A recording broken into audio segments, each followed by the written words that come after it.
Tata cara ibadah New Normal Gereja Betani Kemah Pemulihan Madiun. Yang pertama, terkait ketentuan jumlah kuota jemaat oleh pemerintah, maka semua jemaat diharap untuk mendaftarkan diri terlebih dahulu. Pendaftaran bisa menghubungi ibadah pukul 6 pagi Saudara Efraim, ibadah pukul 9 pagi Saudari Yemima, dan ibadah pukul 5 sore Ibu Sinta. Semua ibadah bertempat di Gereja Jalan Ahmad Yani nomor 15. Dan ibadah hanya untuk jemaat berusia 16 sampai 65 tahun. Anak-anak usia 16 tahun ke bawah dan 65 tahun ke atas harap mengikuti ibadah online di channel YouTube Successful Betani Families Madiun. Kedua, jemaat akan dicek suhu tubuh sebelum masuk ke lingkungan gereja. Mencuci tangan sebelum memasuki ruang ibadah atau menggunakan hand sanitizer. Jemaat wajib memakai masker di lingkungan gereja. Ketiga, dilarang bersalaman atau berpelukan. Menjaga jarak minimal 1 meter saat memasuki atau hendak keluar dari ruang ibadah. Tidak berkerumun di lingkungan gereja dan segera pulang bila ibadah telah selesai. Terima kasih karena sudah mematuhi protokol kesehatan. Gereja Betani Kemah Pemulihan Madiun selalu menjaga kebersihan ruang ibadah sebelum dan setelah ibadah.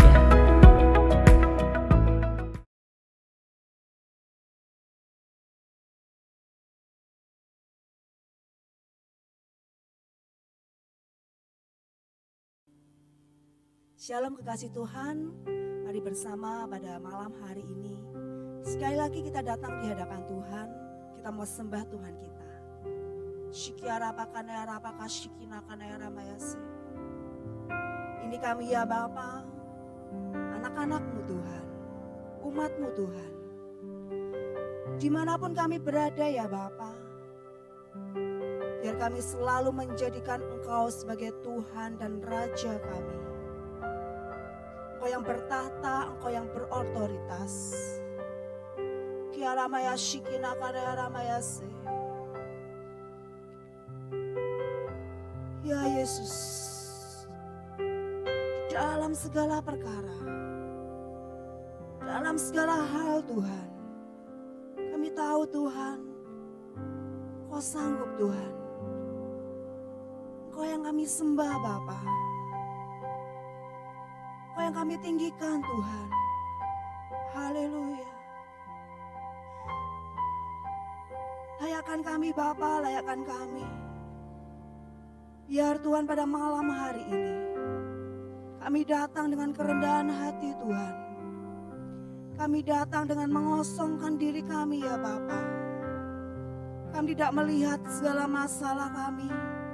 Tidak melihat Tuhan segala tantangan yang ada di depan. Tapi biar kami pandang hanya kepada Engkau saja.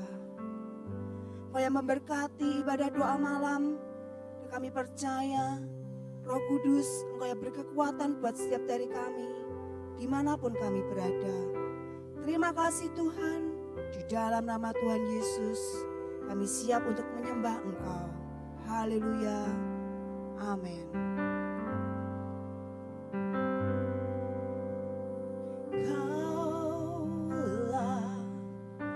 Tuhanku, Kaulah Rajaku, Kau yang termulia di bumi dan di surga. Kaulah Tuhanku, Kaulah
Rajaku. Kau yang termulia di bumi dan di surga. Ku sembah Kau Tuhan, ku sembah Kau Tuhan, ku puji, ku muliakan nama-Mu. Ku sembah Kau Tuhan, ku sembah Kau Tuhan, ku puji, ku muliakan nama-Mu. Ku sembah Kau Tuhan, ku sembah Kau Tuhan, ku puji, ku muliakan nama-Mu. Ku sembah Kau Tuhan, ku sembah Kau Tuhan, ku puji, ku muliakan nama-Mu. Hanya Engkau Yesus, satu nama yang kami puji dan kami sembah. Shikiara bakane aramaya shikina kana aramu. Tiada nama lain, Kau juru selamat kami. Tiada nama lain, Engkau kekasih hati kami. Kiara baka shikina yala mayase. Yesus Kau yang kami andalkan. Yesus Kau tempat kami bergantung. Bahkan Kau Yesus yang sudah memberikan berkat-berkat melimpah untuk kehidupan kami. Kami percaya Engkau yang buka jalan Tuhan. Kami percaya Engkau yang menjamin kehidupan kami. Kiara baka shikina kana yalamaya shikiara baka yalamu. Engkau yang berotoritas Tuhan untuk hidup kami, untuk keluarga kami, untuk segala apa yang sudah Kau percayakan buat hidup kami. Engkau yang menjadi Raja, Engkau yang menjadi Tuhan atas hidup kami. Haleluya.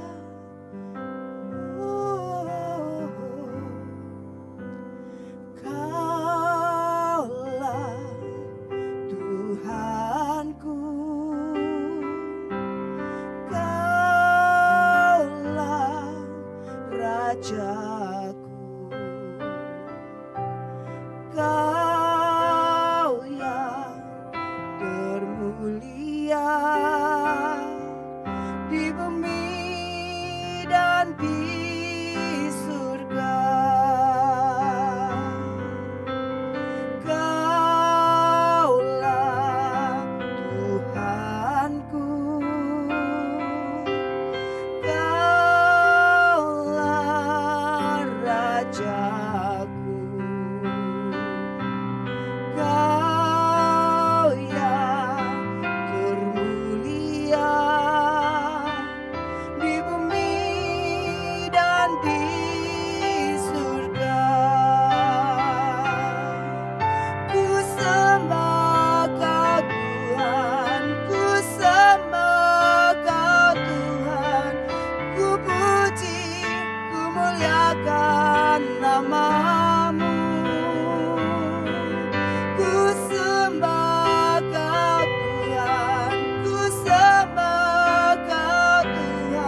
Hati kami menyembah,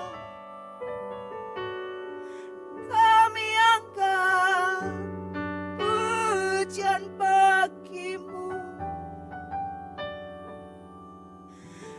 Di atas salahnya kami agungkan, di atas salahnya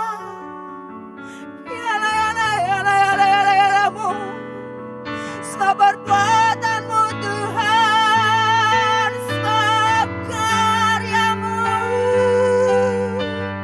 kami sembah. Indah-Mu, Yesus,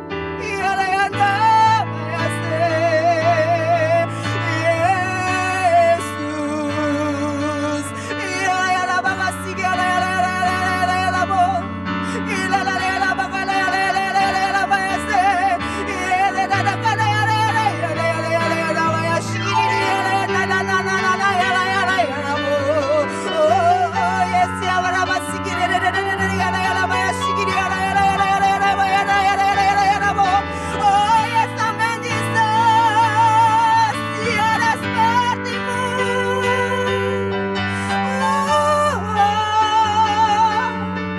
Syukur ya Bapa, syukur buat karyamu. Terima kasih Bapa. Tidak pernah habis Tuhan alasan untuk kami dapat menyembah Engkau. Selalu ada Bapa alasan untuk kami meninggikan Engkau. Kiara basikina kanela maya shikiara bakanela ele. Yela maya shikiara bakanela maya shikiara ele maya shikiara ele. Mari kekasih Tuhan, berikan yang terbaik, penyembahan yang terbaik. Kiara ele maya shikiara ele maya shikiara ele. Kiara ele maya shikiara ele maya shikiara ele. Oh yes, amen Jesus.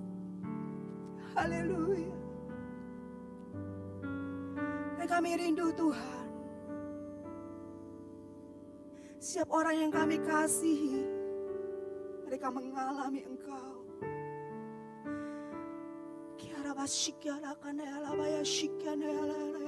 Dengan iman Tuhan kami berdoa. Orang-orang yang kami kasihi, mereka yang belum mengenal Engkau, mereka boleh mengalami pribadi-Mu Tuhan. Hari-hari ini Bapa, kalau ada teman-teman kami yang berbeban Tuhan, kami angkat Tuhan doa kami di hadapan-Mu. Jamah Tuhan, jamah Tuhan. Biar mereka boleh mengalami Engkau satu-satunya Tuhan, satu-satunya Raja, satu-satunya penyelamat. Kialamaya shikiara bakana yalamaya se. Kialamaya shikiara bakana yalamaya. Kialamaya shikiara. Layaklah segala bangsa sujud kepadamu,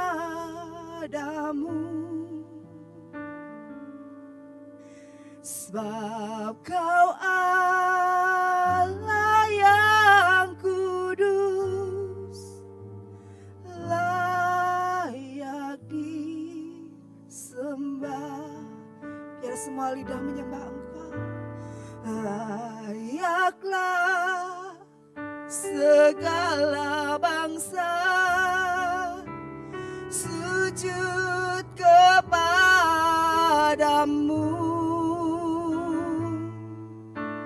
sebab Kau Allah yang kudus,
kemuliaan hanya bagi Engkau, Yesus Kristus Tuhan. Haleluya. Shalom, saudaraku yang dikasihi Tuhan, dimanapun Anda berada, tapi yang jelas, jika Anda menyaksikan acara ini, acara doa malam, maka saya percaya hati Anda pun tertuju kepada Tuhan Yesus Kristus. Mari sebelum kita merenungkan firman Tuhan, kita akan berdoa terlebih dahulu. Mari kita berdoa. Segala puji syukur ya Bapa, kami naikkan ke hadapan hadirat-Mu. Karena kami tahu Engkau mengenal kami, bahkan Engkau melihat kami satu demi satu. Engkau melihat jauh ke dalam hati kami. Dan Engkau menghargai apa yang kami kerjakan bagi Engkau dan bagi kemuliaan nama-Mu. Kami mau belajar bersama-sama tentang apa yang Kau firmankan di dalam Alkitab. Tuntunlah kami, terangi hati kami, sehingga kami dapat mengerti apa yang Kau inginkan di dalam kehidupan kami. Kami mau belajar ya Tuhan, dan kami mau mengerti hanya karena Tuhan Yesus Kristus. Amin. Saudaraku yang kasih, sebelum kita membaca firman Tuhan, lebih dulu saya akan menyatakan apa yang menjadi dasar di dalam hati saya, dan saya harap itu juga ada di dalam hati saudara-saudara yang mendengarkan.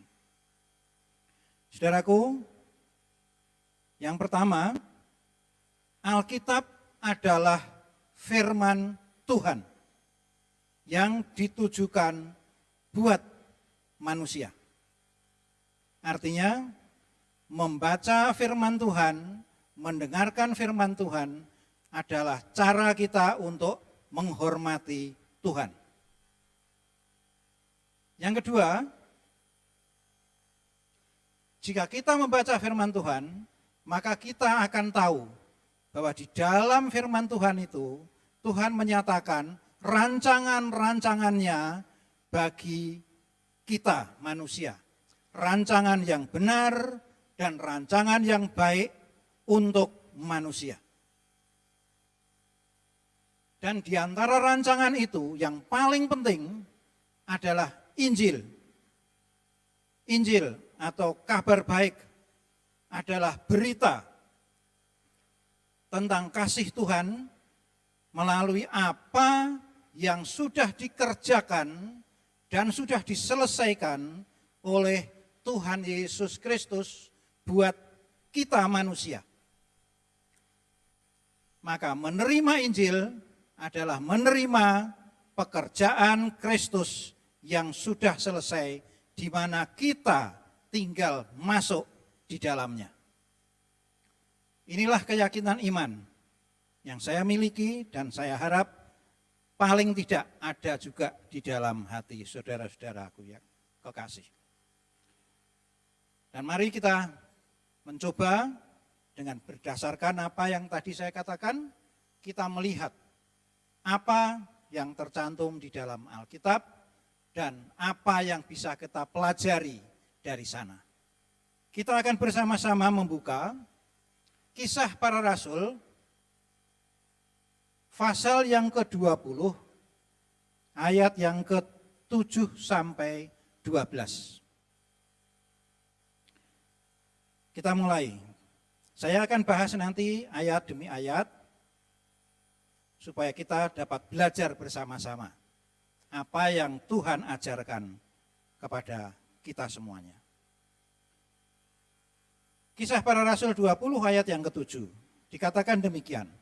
Pada hari pertama dalam minggu itu, ketika kami berkumpul untuk memecah-mecahkan roti, Paulus berbicara dengan saudara-saudara di situ, karena ia bermaksud untuk berangkat pada keesokan harinya.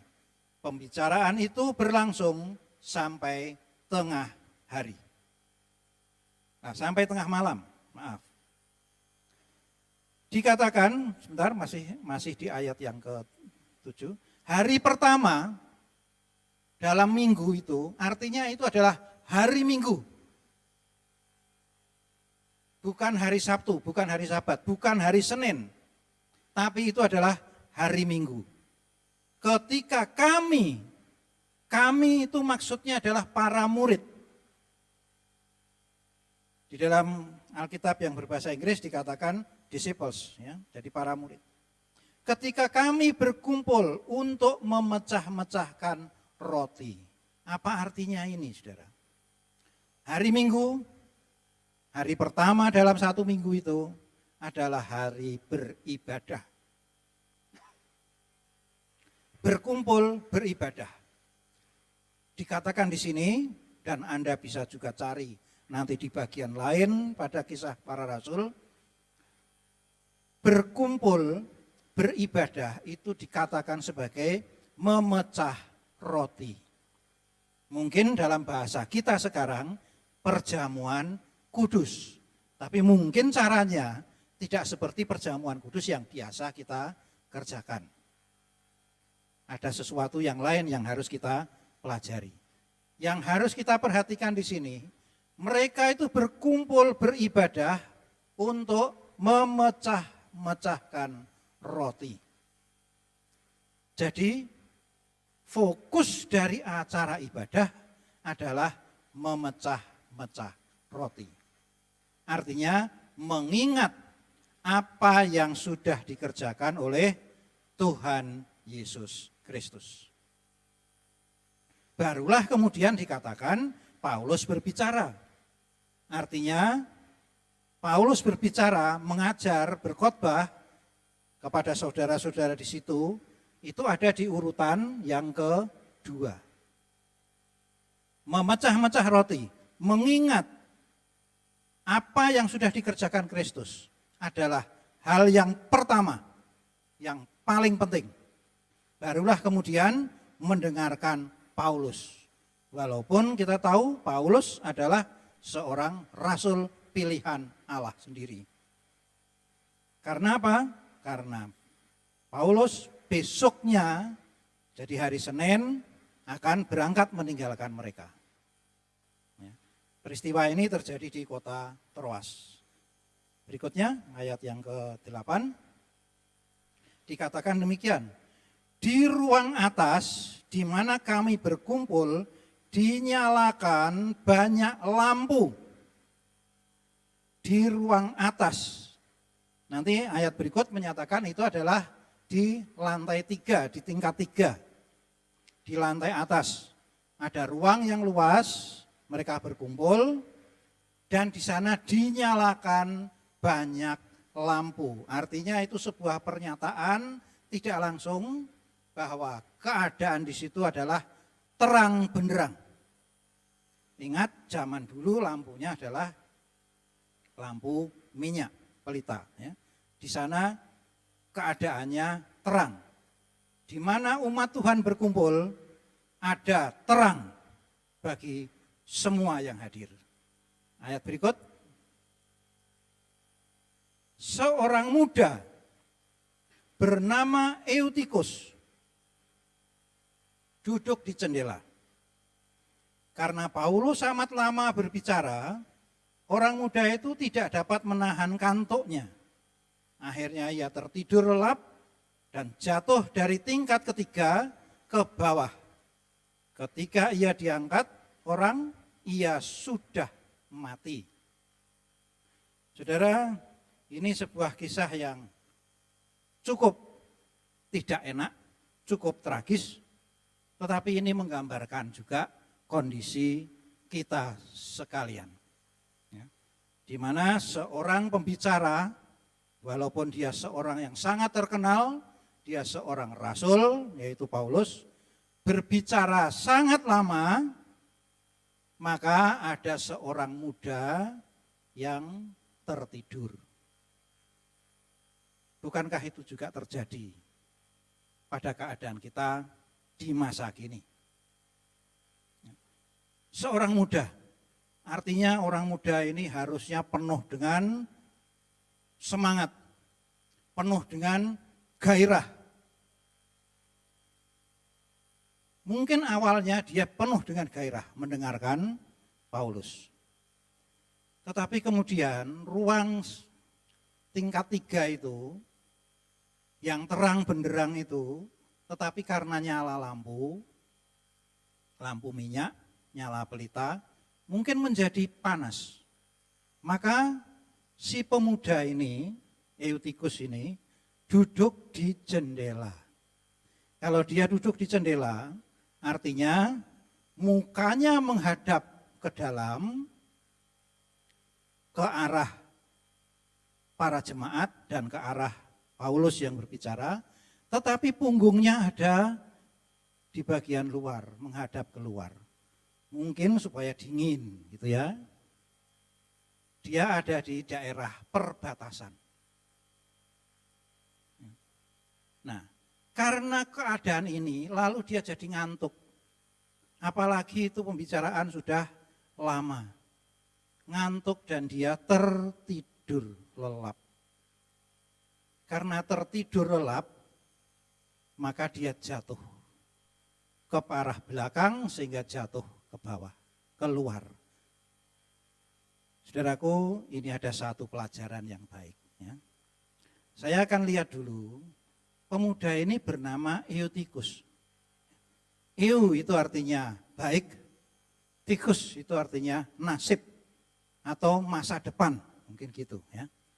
Jadi sesungguhnya Eutikus ini namanya saja sudah nasib baik, good fortune, masa depan yang baik. Tetapi dia memilih tinggal di daerah perbatasan. Walaupun mukanya menghadap kepada terang, tetapi punggungnya supaya nyaman dihadapkan ke belakang, ke arah tempat yang dingin. Maka dia tertidur dan jatuh dan mati. Saudaraku, kira-kira ini suatu gambaran bagi kita yang hidup di masa kini. Apalagi dalam kondisi seperti sekarang ini, tidak usah saya jelaskan lebih jauh. Yaitu apa? Mungkin kita itu niat kita baik, kita menghadap ke depan, ke arah terang. Tetapi kita merasa gerah, sehingga kita ingin menikmati kesejukan dunia. Dan inilah yang membuat kita tertidur. Eutikus ini mungkin sebuah pribadi. Di sini contohnya satu. Tapi kenapa ayat ini ditulis? Tentu saja itu untuk mengajarkan kita. Bagaimana kita itu menyikapi kehidupan. Eutikus itu bisa seorang pribadi. Saya pribadi, saudara masing-masing pribadi. Bisa begitu. Tapi bisa juga Eutikus ini sebuah kelompok. Mungkin itu satu keluarga. Satu keluarga yang mungkin niatnya masih baik kepada Tuhan. Tetapi menikmati juga keadaan dunia. Mungkin Eutikus ini mewakili gambaran sebuah FA yang seperti itu. Mungkin juga malahan bisa jadi juga ini mewakili sebuah komunitas yang lebih besar. Contohnya gereja. Maka itu kita harus mawas diri, berhati-hati. Jangan sampai kita melihat kondisi seperti Eutikus. Walaupun punya masa depan yang baik, setiap pribadi di dalam Yesus adalah pribadi yang punya masa depan yang baik. Setiap keluarga di dalam Yesus punya masa depan yang baik. Apalagi sebuah FA, apalagi sebuah jemaat, satu gereja. Punya masa depan yang baik. Tetapi jangan sampai menempatkan diri di daerah perbatasan. Walaupun mukanya menghadap kepada Tuhan, kepada terang, tetapi masih ingin menikmati dunia yang gelap. Walaupun dunia itu memberikan sepertinya kesejukan, tapi ini membuat kita tertidur dan kita bisa jatuh karenanya. Dan jatuhnya bukan ke dalam, tetapi keluar kepada kegelapan. Seandainya Eutikus memilih untuk duduk di bawah jendela, tapi di dalam ruangan, dia tidak akan terjatuh. Apalagi kalau dia memilih duduk di dalam ruangan. Dia mungkin tertidur, tetapi tidak akan terjatuh. Tapi karena dia memilih menikmati sebagian kesejukan dunia, dia jatuh dan mati. Ayat berikut dikatakan, tetapi Paulus turun ke bawah. Ia merebahkan diri ke atas orang muda itu, mendekapnya, memeluknya, ya, dan berkata, jangan ribut, sebab ia masih hidup. Saudaraku yang kasih, yang pertama tadi pada waktu dia jatuh, Eutikus ini jatuh, orang-orang sudah datang, pasti berusaha menolong. Saya percaya dia diangkat, dan mereka tahu Eutikus mati. Dan karena dia mati, ya mungkin diangkat, mungkin dibawa ke dalam, tidak lagi di luar. Dan seorang pemberita Injil, Paulus adalah pemberita Injil. Bisa Anda baca di Roma pasal 1 ayat yang pertama, dikatakan di situ bahwa Paulus itu dikuduskan untuk memberitakan Injil. Roma 1 ayat 1. Ya. Ini yang kita kenal, Paulus ini. Jadi Paulus, sang pemberita Injil itu, turun, dia sendiri turun. Tidak suruhan orang untuk coba lihat, tidak. Tapi dia sendiri secara pribadi. Dia yang berbicara begitu lama, sekarang dia sendiri turun ke bawah. Dan dia melihat seorang Eutikus terbaring, mati. Tetapi kita perhatikan, Paulus merebahkan diri ke atas orang muda itu. Artinya dia mengidentifikasikan diri atau menyamakan diri kepada Eutikus ini. Mungkin kisah yang lain di Perjanjian Lama bisa kita lihat juga tentang seorang nabi yang melakukan hal yang serupa dengan apa yang dilakukan oleh Paulus. Paulus merebahkan diri ke atas orang itu, memeluknya. Dia menyatakan kasihnya yang besar kepada Eutikus. Walaupun Eutikus tertidur pada waktu Paulus berbicara. Mungkin berkhotbah kalau zaman sekarang dikatakan. Tetapi Paulus tetap menunjukkan kasihnya. Orang ini dipeluknya, didekap. Dan Tuhan menjawab doa Paulus. Pasti Paulus berdoa. Dan kita pun pasti tahu apa yang kira-kira didoakan oleh Paulus. Dan Tuhan jawab. Tuhan tidak ingin mengecewakan hamba-hambanya. Tuhan tidak mau mengecewakan umatnya yang bersungguh hati kepadanya. Walaupun karena sebuah kesalahan Eutikus jatuh dan mati. Tetapi itu tidak pernah menghilangkan kasih Tuhan kepada Eutikus. Dan Eutikus diberikan kesempatan untuk masih hidup. Jadi adanya kasih antara kita, seringkali kasih di antara kita bisa saling menghidupkan antara kita. Di antara kita mungkin sudah ada yang mungkin sudah megap-megap, mungkin setengah mati. Tetapi karena kasih antara kita, orang-orang yang dikasihi Tuhan, kita mendekap mereka, jangan menjauhi. Orang yang sudah hampir putus di dalam Tuhan, jangan dijauhi. Tetapi didekap dengan kasih. Dan kasih itu akan memulihkan dia. Dia akan kembali hidup. Ayat yang berikutnya dikatakan, setelah kembali di ruang atas, artinya setelah Paulus memeluk, mendekap Eutikus dan Eutikus hidup lagi, Paulus kembali ke ruang atas lagi. Lalu apa yang dilakukan oleh Paulus? Paulus memecah-mecahkan roti lalu makan. Habis makan masih lama lagi ia berbicara sampai fajar menyingsing. Kemudian ia berangkat.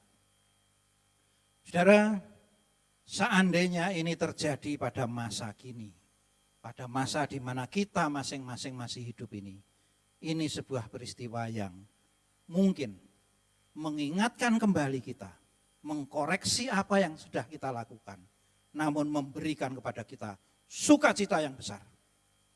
Apa yang terjadi? Setelah Paulus mendekap dan membuat Tuhan menurunkan anugerahnya, Eutikus bisa hidup kembali, maka Paulus segera kembali ke tempatnya semula, ke tempat di mana dia bertugas memberitakan Injil. Dan apa yang dia kerjakan di sana? Yang pertama kali dia lakukan adalah memecah-mecahkan roti lalu makan. Artinya apa? Artinya Paulus kembali mengingat semua ini hanya karena pengorbanan Tuhan Yesus Kristus. Bukan karena kehebatannya dia. Dia mengingatkan dirinya sendiri dan mengingatkan semua orang yang hadir, jemaat yang hadir pada saat itu, bahwa semuanya ini hanya karena Kristus Yesus. Bukan karena yang lain. Mereka memecah-mecahkan roti. Yesus yang sudah mengorbankan hidupnya, memecah-mecahkan tubuhnya buat kita semuanya. Inilah yang harus tetap dipegang. Paulus memberikan contoh. Semuanya hanya karena Tuhan Yesus. Bukan karena kebaikan dia atau kehebatan dia sebagai pemberita Injil. Tetapi karena Yesus Kristus. Dia memecah-mecahkan roti. Dia mengucap syukur. Karena Tuhan Yesus sudah menyatakan kasih-Nya, menggantikan hidup Eutikus. Dan setelah itu, setelah mengucapkan syukur, dia masih terus lagi melanjutkan tugasnya, yaitu berbicara. Dan saya percaya dia berbicara tentang Injil Tuhan Yesus, tentang Injil Kristus, bukan yang lain. Karena untuk itulah Paulus dikuduskan. Dan apa yang dikatakan oleh firman Tuhan? Dia terus berbicara sampai fajar menyingsing. Peristiwa ini terjadi di malam hari. Malam hari mereka kumpul, sampai tengah malam mereka berkumpul, mereka mecah-mecah roti dulu, lalu mendengarkan Paulus berbicara, sampai tengah malam terjadi peristiwa Eutikus jatuh. Artinya di dalam kegelapan malam itu terjadi hal yang tidak baik, namun kasih Tuhan memulihkan keadaannya, dan masih saja juga Paulus terus berbicara. Artinya berita Injil terus disampaikan sampai fajar menyingsing. Artinya sampai hari baru yang disediakan oleh Tuhan. Sampai fajar terbit buat kita semuanya. Beritakan Injil terus. Dengarkan Injil terus. Sampai Tuhan datang. Membawa fajar bagi hari baru buat kita semuanya. Barulah kemudian sang pemberita Injil ini pergi. Ayat yang terakhir dikatakan, sementara itu mereka mengantarkan orang muda itu hidup ke rumahnya. Dan mereka semua merasa sangat terhibur. orang-orang yang mendengarkan Paulus, sesudah mengantarkan Paulus pergi, pemberita Injil harus memberitakan dari satu tempat ke tempat yang lain. Begitu seterusnya. Dicontohkan oleh Yesus. Yesus mengelilingi Galilea, juga antara Galilea dan Yerusalem, untuk memberitakan Injil. Alkitab menyatakan Yesus pun memberitakan kabar baik. Tugas kita semua memberitakan kabar baik. Dan setelah selesai kabar baik diberitakan, maka siapapun yang mendengarkan kabar baik, siapapun yang hadir pada waktu itu, mereka akan kembali dengan hati yang terhibur, dengan hati yang bersukacita. Walaupun pernah ada di antara mereka yang mengalami keadaan tidak baik, tetapi dipulihkan. Eutikus dipulihkan.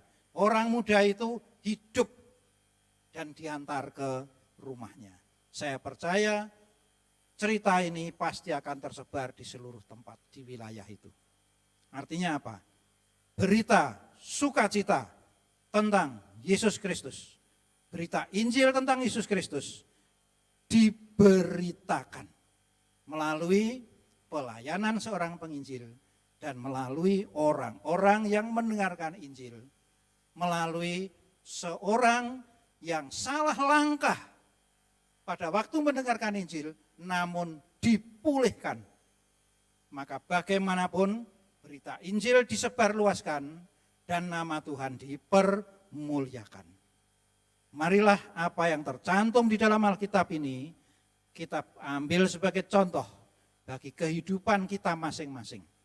Baik sebagai pribadi, sebagai keluarga, sebagai kelompok FA, apalagi sebagai jemaat Tuhan. Dan apalagi kita ditempatkan di tempat ini di dalam kemah pemulihan. Amin.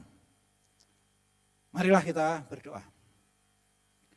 Tuhan Bapa Surgawi, kami percaya bahwa apa yang sudah Kau beritakan kepada kami akan lebih lagi Engkau tanam dan Kau beri pengertian kepada kami masing-masing. Maksud hatimu buat kami. Hamba-Mu selesai berbicara, namun Roh Kudus pasti tetap ada di dalam setiap orang yang mendengarkan. Dan kami percaya apapun yang sudah kami kerjakan ada di dalam seluruh segenap kehendak-Mu. Bapa, kami juga tidak lupa untuk berdoa bagi kondisi negara kami. Tuhan, pulihkan kami, jagai kami untuk tidak mengalami kerusakan. Pakai semua anak-anak-Mu, semua orang-orang yang Kau pilih, yang sudah Kau selamatkan, untuk menyelamatkan kembali. Orang-orang yang sudah Kau berkati, untuk kembali lagi menjadi berkat buat seluruh bangsa ini. Pemerintahan kami Kau jagai dengan kuat kuasa-Mu, karena tidak ada satu pemerintahan pun yang tidak berasal dari Engkau. Kami percaya itu dan Kau pasti lakukan di dalam kehidupan kami di negara ini. Kami mengakhiri doa malam ini hanya di dalam nama dan berkat Tuhan Yesus Kristus. Amin.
Saudaraku yang kasih, mari sebelum kita mengakhiri acara ini, kita menerima berkat dari Tuhan.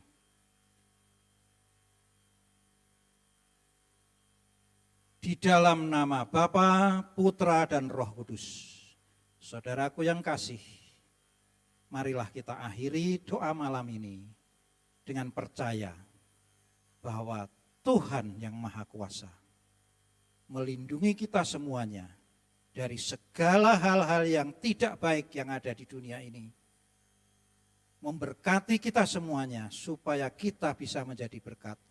Bahkan mengasihi kita semuanya dengan kasih surgawi supaya kita juga mengasihi orang-orang yang dipertemukan Tuhan dengan kita semuanya.